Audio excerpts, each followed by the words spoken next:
the obvious question for me, a renter who might hope to own a home one day and who has good credit, is that the housing collapse was a good thing from my perspective in terms of wanting to buy a house. I mean, we could certainly have a broader discussion someday on the bizarre fact that housing is about the only necessity of life that policymakers applaud when it gets more expensive. We don't applaud. Washington doesn't get excited when the price of gas goes up. We don't get excited when the price of food goes up.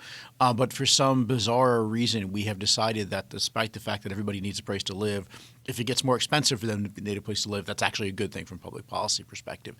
And so the thinking is, and of course it really is to me utterly shocking as somebody who remembers the last boom not that long ago, because if you followed the public policy conversation in, say, 2003 or 2004, it was all about, this is not an unsustainable bubble that's going to end badly. It was all about, this is a great wealth creation machine that we need to get more people in. And that's the attitude of the administration. We're starting to see in many markets like Phoenix, where they finally have hit bottom, prices start to go up. And the attitude of the administration is, everybody needs to be able to ride this asset bubble on the way up, rather than thinking about this might end badly.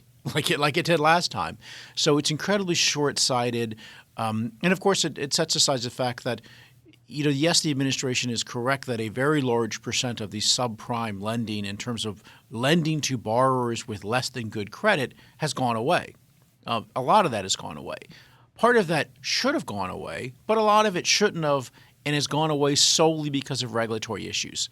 So the same administration that touted Dodd-Frank as the best thing since sliced bread, also that Dodd-Frank contains a number of restrictions on the mortgage market. And so, of course, the administration's response is, yes, we've created this insane regulatory apparatus that if you, a lender, make a risky loan, we'll get sued and you'll never be able to foreclose upon the loan. So here's our solution to it. We won't come after you as long, and we will compensate you for your risk by sticking it to the taxpayer. And so part of the president's plan is that, the Federal Housing Administration, FHA, which itself looks to be on the verge of losing 10 to 20 to 30 to maybe even as much as $50 billion, which will be bigger than the net bailout cost of the TARP, that the president's solution to all the bad regulations that he has signed onto and pushed in terms of the mortgage market is to instead transfer that risk to the taxpayer.